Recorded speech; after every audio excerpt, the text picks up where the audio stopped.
Bonjour à tous, le doc de ce dimanche est consacré à la France qui bouge, de préférence en basket, en salle de sport, en plein air, où ça a l'avantage d'être gratuit, voire au travail. Les activités entre sport et loisirs connaissent un boom sans précédent. Fitness, VTT, course à pied, un Français sur deux déclare pratiquer une activité sportive régulièrement. Alors faut-il y voir le retour d'un esprit sain dans un corps sain, la recherche du bien-être, voire le culte de la performance? Pour les salariés de l'entreprise que vous allez voir, la participation en équipe à un raid est fortement conseillée par le patron. Le corps sain, c'est aussi un business, ce n'est pas William ou Valérie, coach privé, qui diront le contraire. Alors, place tout de suite à ce film. Qu'est-ce qui fait courir les Français? Il est signé Félicie Derville. Comment trouver la force, l'énergie ou la volonté de faire du sport? S'y mettre, oui, mais comment? Du sport, d'accord, mais alors, pas tout seul. La solution miracle, un coup de fil, un coup de scooter et William débarque dans votre salon. Coach à domicile, une profession pratiquée essentiellement par les hommes pour une clientèle à 70% féminine. Comme Sandra, 34 ans, une comédienne qui tient à sa silhouette. Depuis un an, elle fait appel à William 2 fois par semaine. Ton bâton fétiche, c'est pas grave. Oui, il est bien. Ok, tu places sur les épaules. Tu relâches bien les épaules, voilà. Une, tu vas garder en bas, faire un peu de congestion. Voilà, tu maintiens. Tu regardes devant, lève le menton, voilà. Essaie de pas trop regarder par terre, même si pour l'équilibre, c'est pas toujours très facile. Très bien, comme ça, le dos. Là, on est bien. Bien calé. Là, on est bien. Ça va? Ça chauffe un peu? Des... Descends un peu plus bas, encore un peu haute. Ok, là, la position est bonne. Voilà, les bras bien relâchés, c'est les cuisses qui travaillent. Donc, on n'a pas besoin de contracter. Je te confirme que ça travaille. Oui, ce qu'il faut. L'appartement de Sandra n'est pas vraiment propice à l'exercice, mais il se débrouille avec les moyens du bord. Une. Et voilà. Et on remonte. Je sais pas, ça doit faire quoi ici, la pièce 20 mètres carrés ou... Et ça se passe bien, hein, on pousse les meubles. Non, non, tout ça, c'est des fausses excuses. Hein. William trouve toujours de la place, de toute façon. Hein. Si c'est pas ici, ce sera dehors, il n'y a pas de problème. J'ai déjà fait des cours dans des pièces bien plus petites que ton salon. Voilà. Important, puis après, si, de toute façon, s'il faut faire beaucoup de cardio, il faut courir, on sort, donc...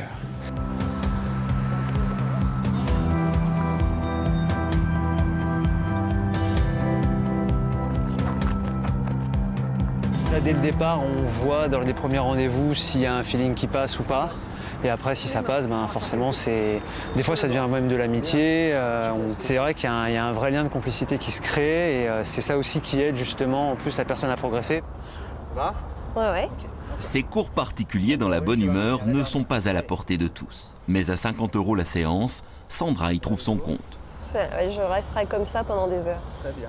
C'est un choix. Après, effectivement, je m'achète peut-être une paire de chaussures en moins. Mais c'est toujours une question de choix où on a envie de mettre son argent. Moi, je sais que ça m'apporte beaucoup, donc la dépense, je la fais et j'y réfléchis pas trop. Je monte. Oh, t'es vache, putain, c'est haut, là. On fait 5, 6, là. Ça glisse. Tu changes de pied. Ça me motive parce que je vois des résultats, donc j'ai encore envie de me surpasser. Ce que je trouve pas, effectivement, dans des cours collectifs où on est plus anonyme et on n'a pas cette motivation. C'est vraiment pas la même chose. Ça va? Ouais? Non? Si, mais ça va. Tu places les mains sur l'arbre. Voilà, tu gardes le talon arrière au sol, tu vas sentir que ça tire dans le mollet gauche. Ça tire? Ouais, c'est bon. Si c'est pas le moment de la pause, de toute façon, on s'arrête pas. Même si je souris, que je fais les yeux doux, voire même je pleure, ça... Non, il est complètement insensible.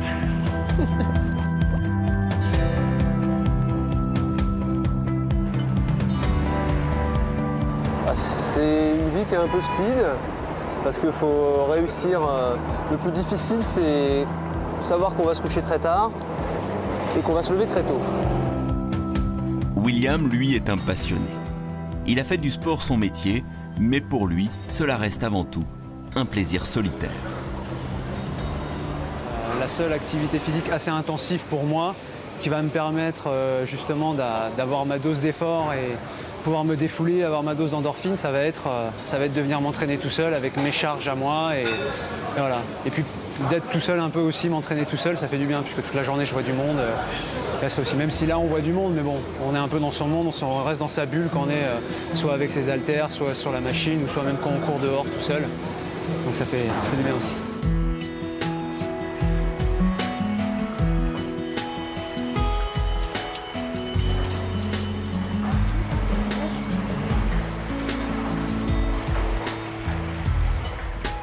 Je fais tout le temps du sport. Je fais du sport, à peine je respire, je fais du sport. Donc c'est assez... même quand je pars en vacances, j'essaye de me forcer, de me dire je me force pendant une semaine ou 15 jours à pas faire de sport. Parce que justement, si c'est bien, c'est les phases de repos qui sont importantes. Normalement, on doit 15 jours à un mois dans l'année avoir un repos complet. Et vous pouvez demander à ma femme, je tiens une semaine et au bout de ces 6-7 jours, je craque. Soit je vais courir, soit je me mets à faire un peu d'exercice. Je cherche une branche ou une poutre à m'accrocher pour faire un peu d'exercice et c'est reparti, quoi. Et seulement là, je me sens bien. Donc on est un petit peu... le sport un petit peu toxicomane, mais bon, c'est une bonne... on va dire c'est une bonne drogue. Cette hygiène de vie, William veut la transmettre à ses enfants. Le fait que les parents fassent faire du sport en extrascolaire aux enfants montre bien que tout le monde pense qu'il n'y a pas assez de sport à l'école et que pour le développement des enfants, c'est juste primordial. Monte.